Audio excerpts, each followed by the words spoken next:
I've been rethinking what I carry, not because of travel, but because of movement. This video is about seeing how far that idea really goes.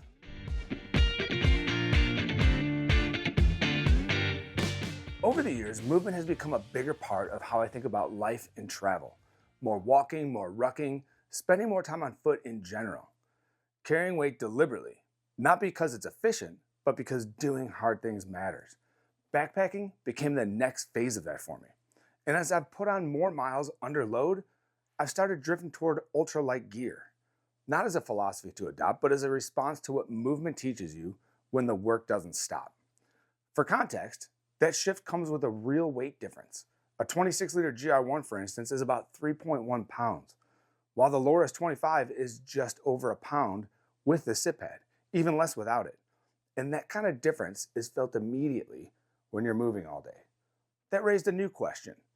If ultralight principles make sense when you're moving all day on foot, do they translate anywhere else?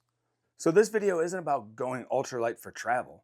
It's about testing whether an ultralight backpack can take on a specific role in my system, replacing a traditional travel bag in a 2-bag setup, flying as a personal item, and then becoming the bag I live out of once I arrive. I'm not evaluating this on specs or ideology. I'm evaluating it on comfort, friction, and whether it earns trust across different phases of the same trip. That's the lens for everything that follows. During travel, the Loris flew as my personal item alongside a duffel. So its job here wasn't capacity. It was how it carried through airports, how it behaved under a seat, and how much attention it demanded while moving. From a carry standpoint, this bag was excellent. The straps are wide and well padded, the weight distribution is very good, and it felt stable while walking.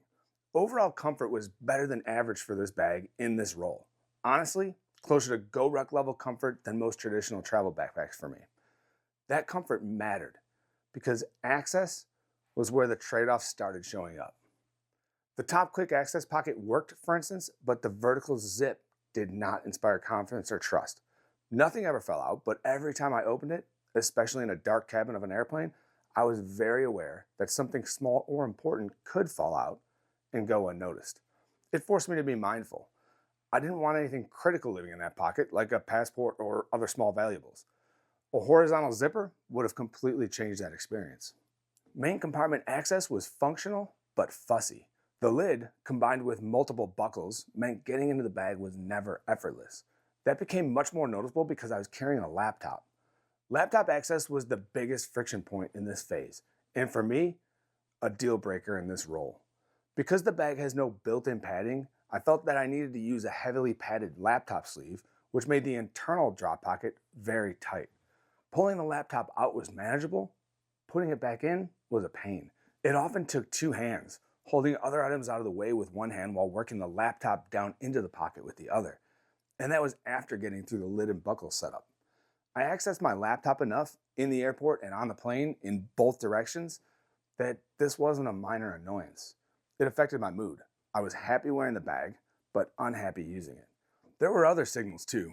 Under the seat, I handled the bag more carefully than I would a 1000D Cordura pack, for instance, making sure it wasn't snagging on any of the metal seat hardware.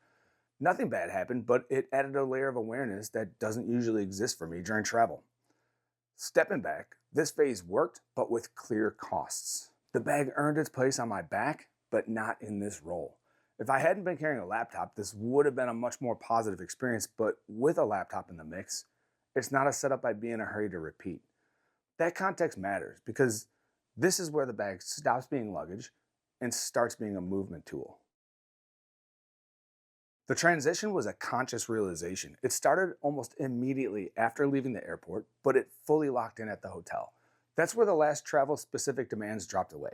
The laptop came out, travel items were resorted, the bag didn't need to be a tech container anymore, and almost instantly, it felt different. What surprised me was how little reconfiguration it took.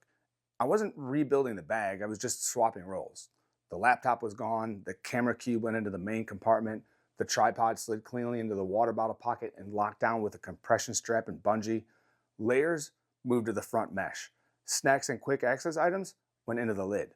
That was it. At that point, the friction I'd felt during travel largely disappeared. Not because the bag changed, but because what I was asking it to do finally matched what it was good at. The top opening was still a little finicky. Access still wasn't frictionless, but I wasn't opening the bag constantly anymore, and those trade-offs stopped mattering as much. More importantly, the bag began to disappear. Mentally, there was immediate relief once the laptop was out of the equation. I stopped managing the bag and started moving again. Later, once I was actually on trail, that relief became physical. The weight savings finally paid off. The bag was light, stable, and extremely comfortable under load. It felt like it belonged on my back. If I'd had another bag with me, I still wouldn't have switched. This was the moment where it became clear that the Loris wasn't failing. It was just being asked to do the wrong job earlier. Once that job changed, the bag stopped fighting me. Once the bag transitioned into its movement role, everything settled. I spent 4 full days using the Loris this way, and what stood out most was how quickly it disappeared. Comfort held consistently. At no point did the carry itself introduce friction. The bag was light, stable, and genuinely a joy to wear, even with a heavier than normal load. And the load was real. I was carrying my Canon R8, multiple lenses, including a long lens, a Peak Design travel tripod, water, layers, snacks, daily essentials.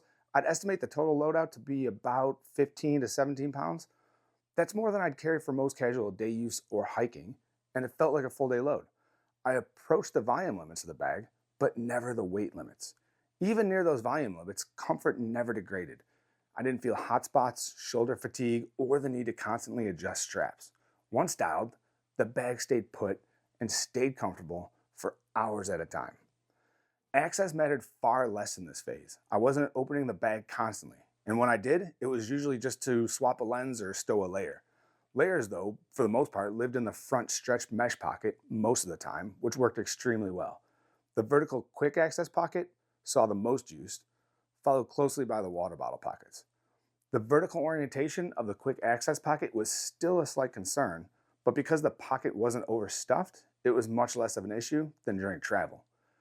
The external pocketing really came into its own here.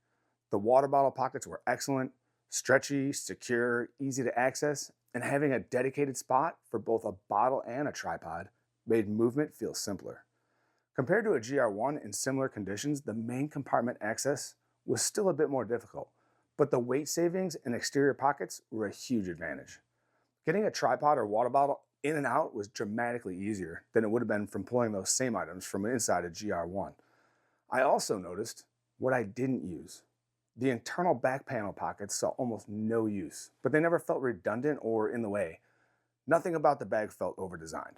More importantly, the bag made me want to walk farther. I felt more nimble wearing it.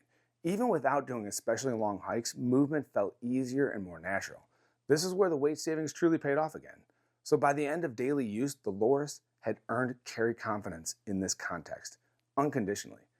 This is a bag I would grab again and again without hesitation when movement is the priority. In daily use, the Loris didn't feel like luggage at all. It felt like a purpose-built movement tool made to move and to get out of the way while you do. Carry confidence isn't about whether a bag can do a job, it's about whether I trust it enough to stop thinking about it. In the right role, the Loris earned that trust completely. Once the bag transitioned into movement in daily use, it stopped asking for attention. Comfort was consistent, weight disappeared, and stability under load never wavered. Over multiple days of real use, nothing eroded that confidence. If anything, it deepened. This is a bag I would reach for automatically when movement is the priority. That confidence is unconditional in this context, but it's also specific. As a tech-forward travel bag, the Loris never fully earns carry confidence for me. Laptop carry is a structural mismatch for this bag, and access friction becomes costly when it's frequent. Those aren't nitpicks, they're signals that the bag is being asked to do the wrong job. And that distinction matters.